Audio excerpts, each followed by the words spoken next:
Order! Order! You are an incorrigible delinquent at times. Behave yourself, man!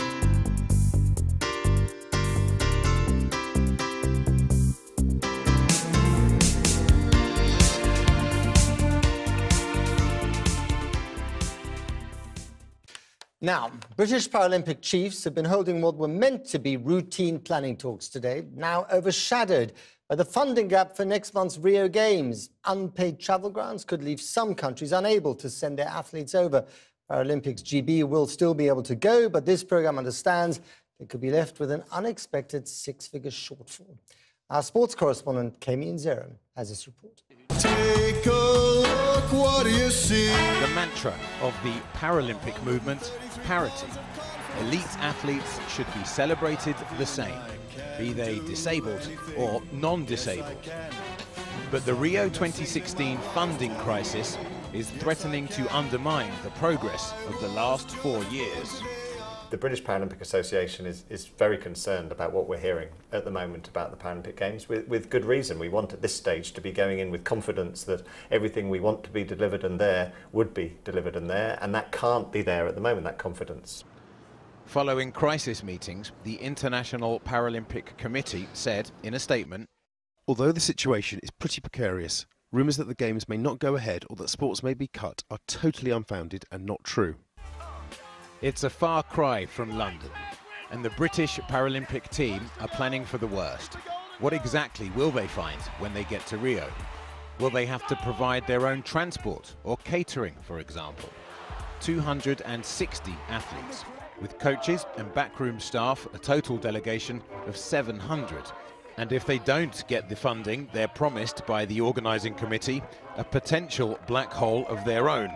This programme understands to be in the region of 6 figures. The implications for smaller, poorer nations without lottery funding and sponsorship deals are obvious.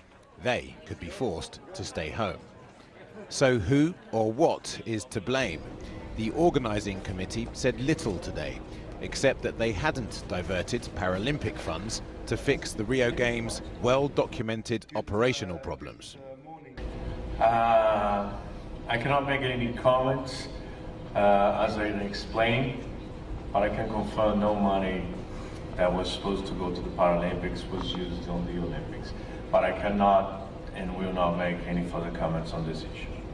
It's not just British Paralympic athletes who are watching and waiting as their Olympic counterparts continue to bring home the medals. What will it be like in a few weeks' time? Would winning at a diminished Games feel the same? Well, earlier I spoke to the British Paralympic star, Baroness Grey-Thompson, and asked her what's gone wrong in the build-up to Rio Games. I think what's gone wrong is, Rio, as with other Olympic and Paralympic Games, were struggling with sponsorship. They've obviously struggled with ticket sales, so they haven't had a revenue there. And they've been very late. The tube was only opened the week before the Olympics started, so things have cost more money. And I've heard that, they've been sort of taking money out of the Paralympic budget to get everything right for the Olympics. And so that just means they're running out of money. But, the organising committee have struggled for a long time with this. It's hard to avoid the conclusion that the Paralympics is just being seen as an add-on, and that once again Paralympians are being viewed as second-class citizens in terms of the Olympics. In the past, there was a distinct difference between the services offered to Olympians and offered to Paralympians. I think London changed that. I think partly, there were lots of challenges in the lead up to 2012 and questions being asked about the money being spent. And it was always the intention of the organising committee to have 2 games of equal value. At the moment, it doesn't feel that we're quite there on that. And, the athletes will feel it. I mean, how optimistic are you that these games will go ahead in a way worthy of the work put in by Paralympians? The games will go ahead. I think there will be changes in the next couple of weeks because Rio, as a host city, won't want to have a Games that doesn't live up to the legacy of London.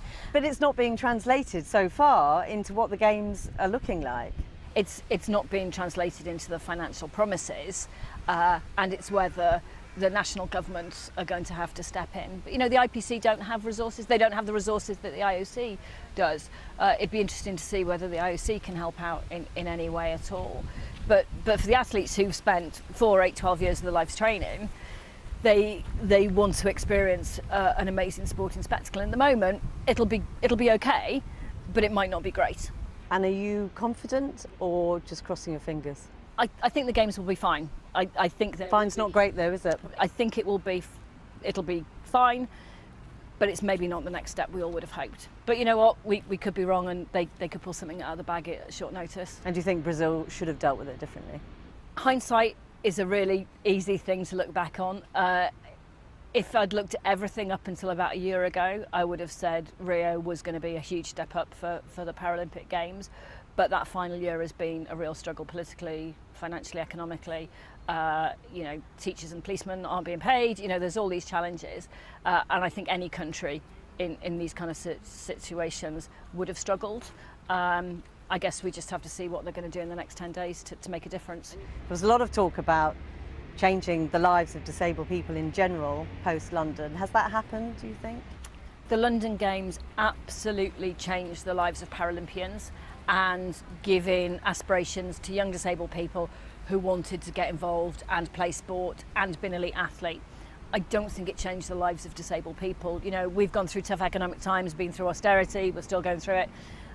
There's lots of challenges for disabled people, but I don't think it's fair to expect 10 days of the Paralympics to sort out every crisis in the world. And I think we should be able to look back on London with a huge sense of pride and satisfaction that actually it was an amazing Paralympic Games. Tanya Grey-Thompson, thank you very much. Thank you.